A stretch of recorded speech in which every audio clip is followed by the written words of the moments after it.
Good evening. और आज हम लोग बात एक तुम्हारे बड़ी प्रॉब्लम पर डिस्कशन करने जा रहे हैं।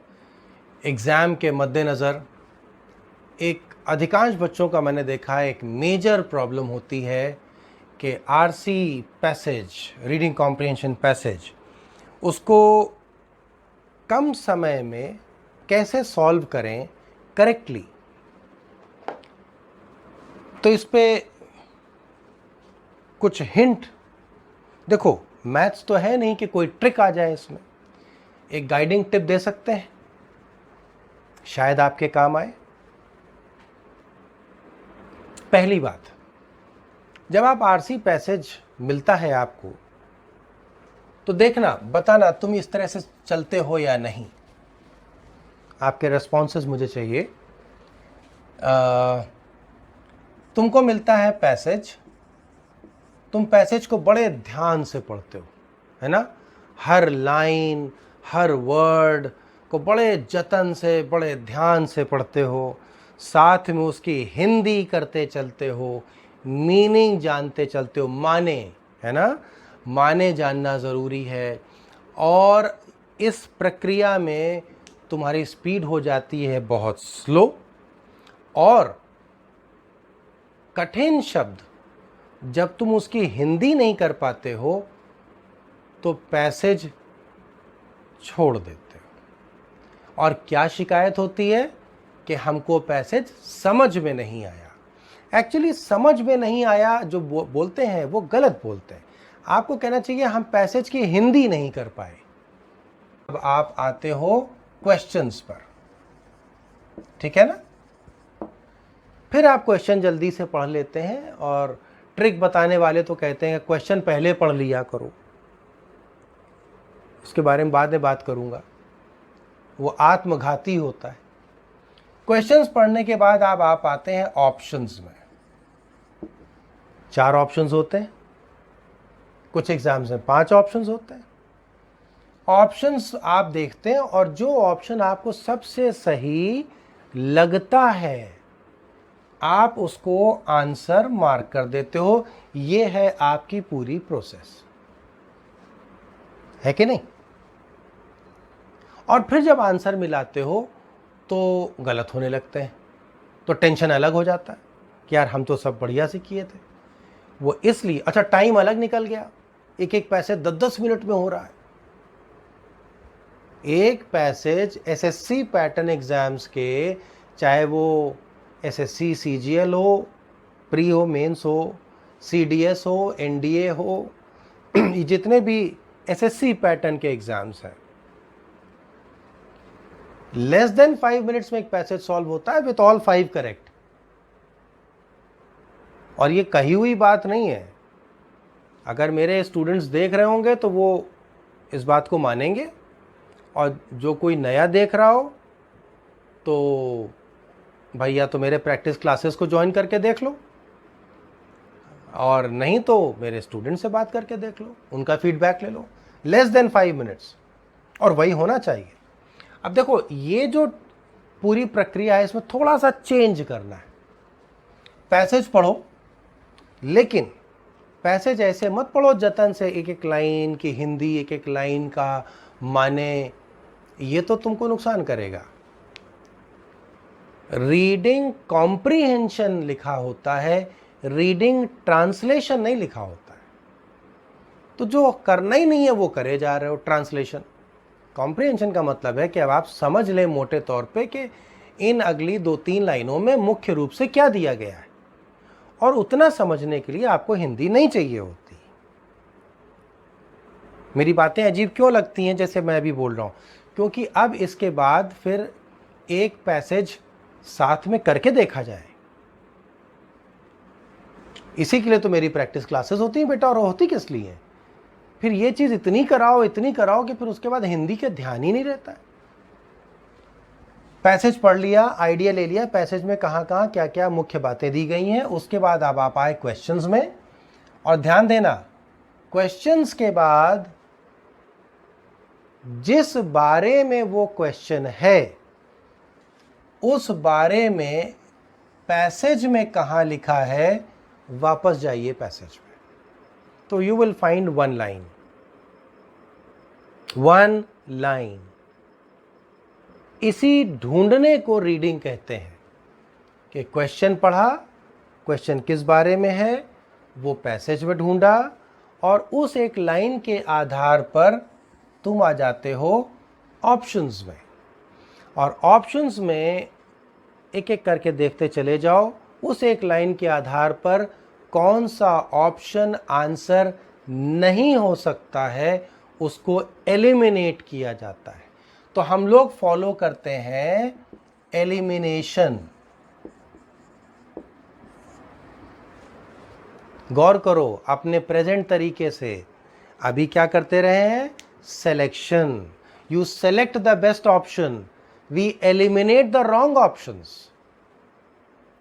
जो कुछ मंत्रा के बारे में लोग जानते हैं या थोड़ा बहुत मानते हैं, वो सिर्फ इसलिए क्योंकि हम लोगों की जो मेन ग्रास्प है उन चीज़ों पर ज़्यादा है जहाँ से स्कोर आता है। Passage, parajumbling, error, close. किसी भी एग्ज़ाम में इन 4 पे जिसकी मास्टरी है वो स्कोर निकाल ले जाएगा, और इन चारों में आपकी तथाकथित वोकैब और सिनोनिम एंटोनिम का कोई रोल नहीं होता। वो धीरे धीरे सब एक्सप्लेन करूंगा आने वाले लेक्चर्स में।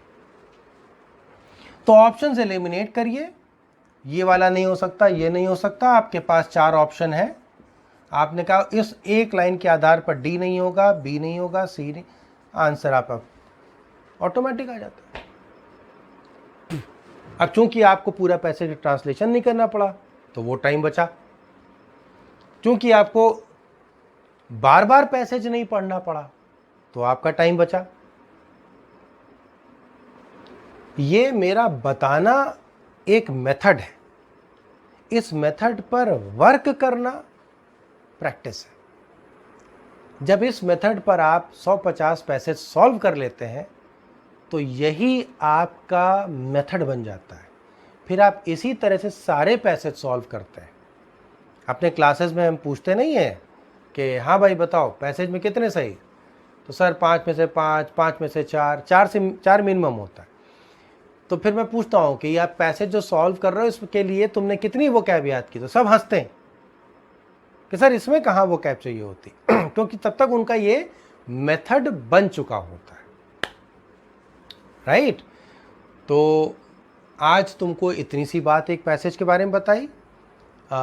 अगली क्लास में एक अगला लेक्चर फिर डालूंगा। ऐसे छोटे छोटे कैप्सूल लेक्चर्स बना रहा हूँ, छोटे छोटे फंडे दे रहा हूँ तुमको, शायद तुम्हारी मदद आ जाए। और इनमें प्रैक्टिस करना बहुत ज़रूरी है।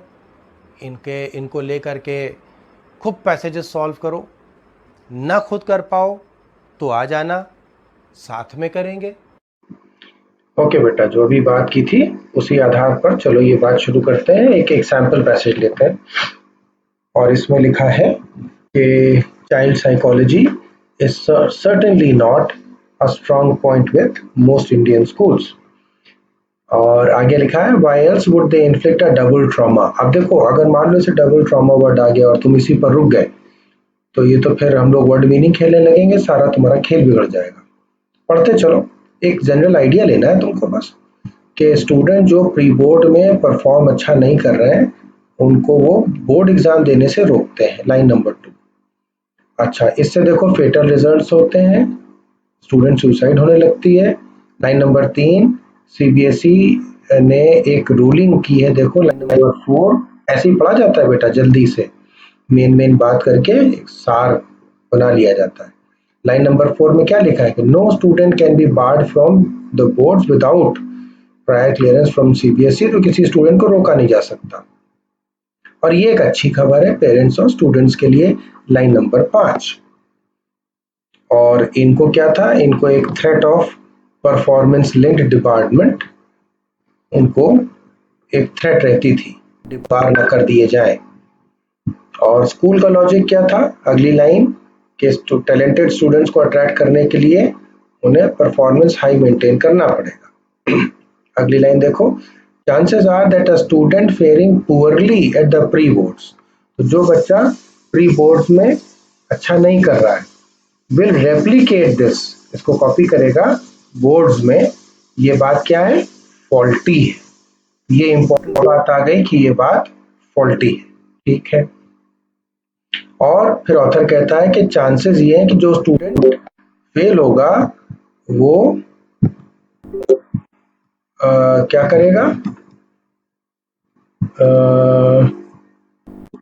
Spurred to work Dabali hard. तो उसको, अब यहाँ स्पर्ड एक वर्ड आया है, लेकिन तुम देखो कि जो बच्चा फेल हो रहा है प्री बोर्ड में वो दुगनी मेहनत करेगा, तो स्पर्ड का अंदाजा तुम खुद लगा सकते हो, प्रेरित होगा। और दूसरी, on the other hand, threat of department से उसको एडवर्स इम्पैक्ट पड़ेगा। और लास्ट लाइन में क्या लिखा है कि linking pre boards to the boards is only one of the problems. तो ये हमारे स्कूल सिस्टम की प्रॉब्लम आ गई। आपने टोटल 2 मिनट 40 सेकेंड में हमारे साथ इस पैसेज की रीडिंग की है। यही रीडिंग जब आप खुद करने लगते हैं आफ्टर प्रैक्टिस विद अस, तो एक पैसेज जब मैं कहता हूँ ना 5 मिनट से ज़्यादा नहीं लगता, वो इसी वजह से। क्वेश्चन नंबर 1 देखो, यहाँ लिखा था क्वेश्चन नंबर 1 में गुड न्यूज़ फॉर पेरेंट्स। अब खाली तुमको क्या बताया था हमने कि जहां पर क्वेश्चन आधारित हो उस एक लाइन पे जाना है। तो देखो गुड न्यूज़ फॉर पेरेंट्स ये है। अब यहाँ लिखा था this is good news for parents, इसका मतलब गुड न्यूज़ पहले होगी तभी तो दिस लगा है। और क्या था, ये गुड न्यूज़ है कि no student can be barred from prior clearance from the CBSE. Option में आइए और आप आराम से ऑप्शन में आते ही एक आंसर, एक ऑप्शन देखिए, स्कूल जिम्मेदारी नहीं लेगा, स्कूल स्टडी फैसिलिटी देगा नहीं, डिसिप्लिन करेगा नहीं, डी ऑप्शन बना। No student can be barred from the report, सीधा सीधा ऑप्शन से मिला दो, सिंपल। अब यहाँ देखो मोटिवेटेड के लिए कह रहा है पैसेज में कौन सा वर्ड है जो मोटिवेटेड पे लागू होता है। तो फेयर्ड की स्पेलिंग ही गलत है, खैर इवैल्यूएशन आकलन होता है, एविडेंस सबूत होता है, स्पर्ड का हो जाएगा आंसर मोटिवेटेड। अब देखो यहाँ पर क्वेश्चन क्या है, फॉल्टी अजम्पशन ऑफ स्कूल्स। अब स्कूल का फॉल्टी अजम्पशन और फॉल्टी वर्ड तुमको ये मिला था यहाँ। बस बेटा सारा खेल इसी बात का है कि क्वेश्चन कहाँ पर पूछा जाता है, क्वेश्चन किस लाइन पर आधारित है। और इस लाइन को तुम पढ़ो तो लिखा है chances are that a student faring poorly at the pre boards will replicate this at the boards. तो फॉल्टी अजम्पशन कौन सा बनेगा, सी बना, students who fare poorly at the boards will fail at the boards. Pre board और board वाला था।